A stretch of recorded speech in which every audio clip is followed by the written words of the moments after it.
1391 жыл. Алтын Орда. Құндыршы өзені маңында екі ұлы әмірші кездесті. Бірі Алтын Орданы біріктіріп аяққа тұрғызған Шыңғыс ханның тікелей ұрпағы болған Тоқтамыс хан. Ал екіншісі Тұран әміршісі. Адамзат тарихындағы ең ұлы жаулап алушылардың бірі. Шыңғыс ханның тікелей ұрпағы болмаса да, оның ізін жалғастырушы Әмір Темір. Бұл шайқаста кім жеңіске жетеді? Каналға жазылып, өз ойыңызды қалдыруды ұмытпаңыз. Біз бұл оқиғаны басынан бастайтын боламыз.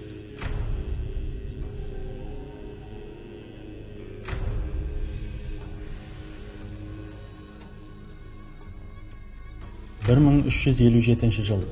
Алтын Орда тарихындағы күрт өзгерістің бастамасы. Бұл жылы Жәнібек хан дүниеден өтті. Ол өз дәуірінде орданың ішкі құрылымын нығайтқан, ислам дінін қолдаған, саяси тұрақтылық орнатуға ұмтылған билеуші еді.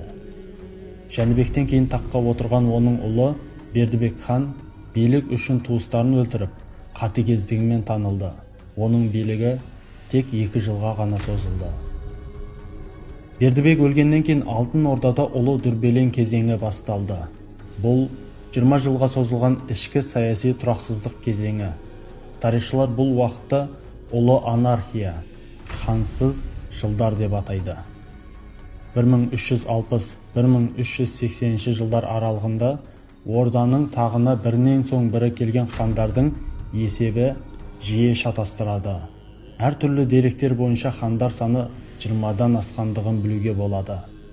Осы кезеңде Алтын Орда іштей екіге жарыла бастады. Шығыста Ақ Орда, ал батыста Қырым мен Еділ бойын иемденген хандық топтар пайда бола бастады. Хандықтың батыс бөлігіндегі ең беделді адам ол Беклербек Мамай еді. Мамай Қырым мен Қаратеңіз маңын өз бақылауына алып, Мәскеу мен Рязанға салық салуды жалғастырды.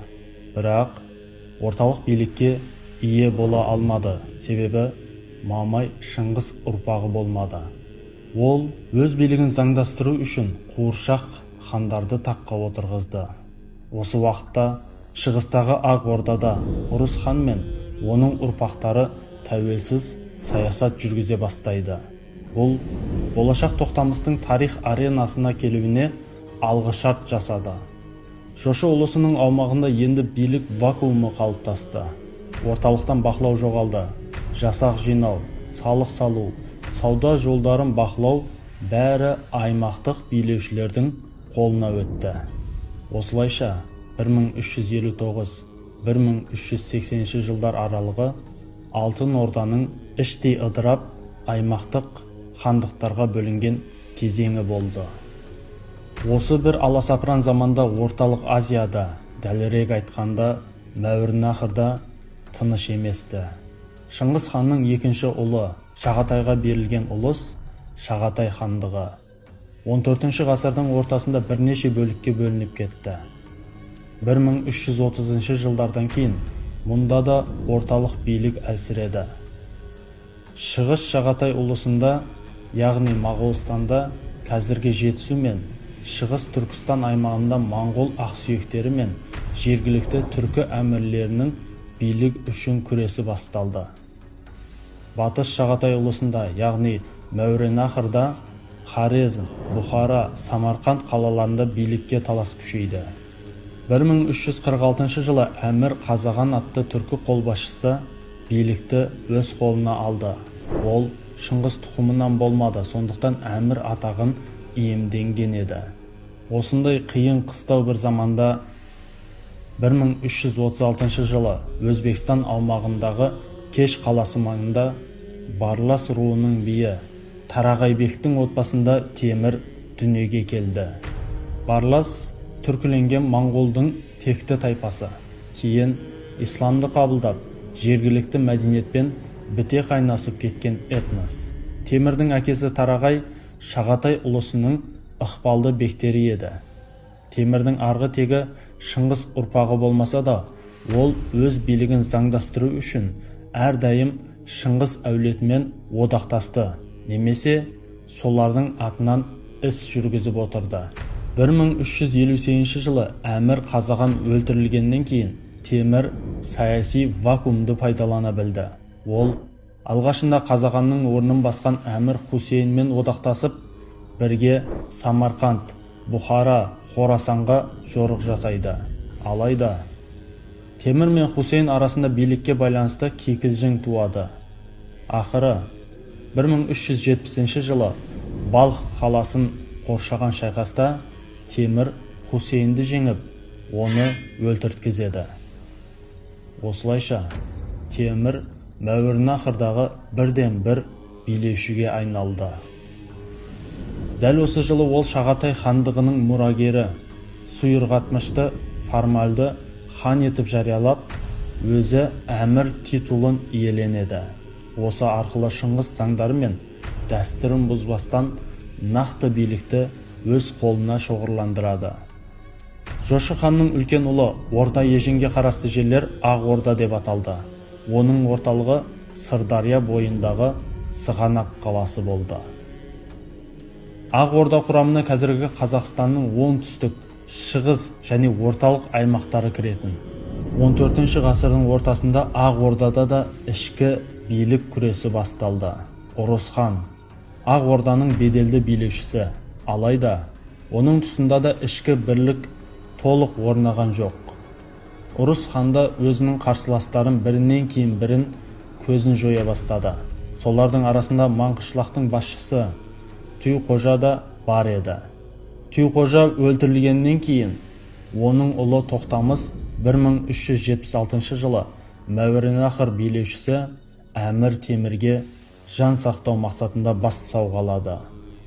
Бұл Темір мен Тоқтамыс арасындағы одақтың бастамасы еді. Бірақ олардың қарым-қатынасы кейін қанды соғысқа ұласатынын ол кезде ешкім білген жоқ. Тоқтамыс Ұрыс ханның туысы, Ақ Орда мен Алтын Орда хандықтарында оның да үлесі бар еді. Осы геосаяси вакуум Әмір Темір үшін таптырмас мүмкіндік болды. Иран мен Кавказдағы Илхан ұрпақтары жойылды. Мәуереннахрда Шағатай билігі әлсіреді. Ақ Орда мен Алтын Орда ішінде дүрбелең күшейді. Тоқтамыс секілді тұлғалар жаңа қолдаушы іздеді. Темір бұл мүмкіндікті тиімді пайдаланды. Ол алғашында тек Шағатай ұлысының қорғаушысы ретінде әрекет етті. Бірақ шын мәнінде бүкіл орталық Азиядағы билікті өз бақылауына алуға кірісті. 1377 жылы Тоқтамыс Әмір Темірдің қолдауымен Алтын Орданы жаулап алуға кірісті. Алайда алғашқы шайқаста Ақ Орданың ханзадасы Ұрыс ханның ұлы Құтлық Бұғаның қаза тапқанына қарамастан Тоқтамыс жеңіліп Темірге қайта қашуға мәжбүр болды. Көп ұзамай Әмір Темір оған мықтырақ әскер берді. Тоқтамыс Алтын Ордаға екінші рет жорық жасады. Бірақ бұл жолы да Ұрыс ханның ұлы Тоқтақиядан жеңіліп, тағы да Темірге қашуға мәжбүр болды. Ұрыс хан Әмір Темірден Тоқтамысты беруді талап етті. Бірақ Темір Тоқтамысты Ұрыс ханға беруден бас тартты. Содан кейін Әмір Темір Ұрыс ханға қарсы Алтын Ордаға жорыққа дайындала бастады. Көп ұзамай Орда аумағына кіріп, Сығанақ қаласының маңына келіп орналасты. Алайда қатты аяз салдарынан әскерлер қару ұстауға қауқарсыз болды. Сондықтан Темір жорықты көктемге шегерді. Келесі жылы шешуші қақтығыс тағы да болмады. Себебі Ұрыс хан кенеттен қайтыс болды. Тоқтақияның қысқа уақыт билік етуінен кейін Ақ Орда тағына Темір Мәлік отырды. Әмір Темір берген әскермен Тоқтамыс Ордаға қайта шабуыл жасады.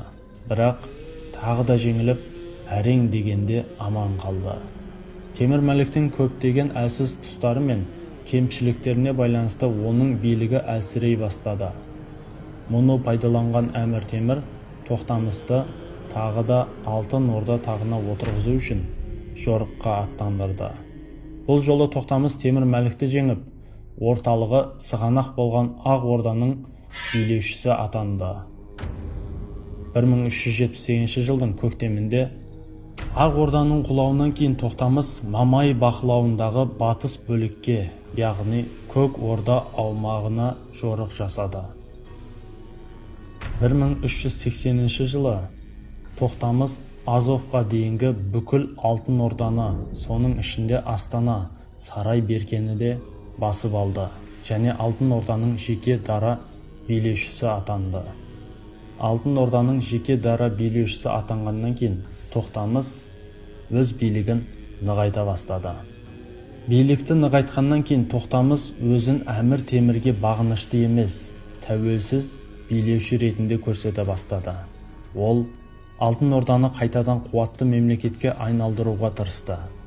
Темірге қарап отырған Сырдария бойындағы қалаларға көз сала бастады. Кавказдағы Ширван, Дербент, Арран сияқты аймақтарға жорық ұйымдастырып, Темірдің ықпалды вассалдарына қауіп төндірді. Осы жағдайлар екі жақты одақтарды бір-біріне деген өшпенділігін оятып, жауласуға дейін жеткізді. Бұл келесі бөлімнің бастамасы еді. Видео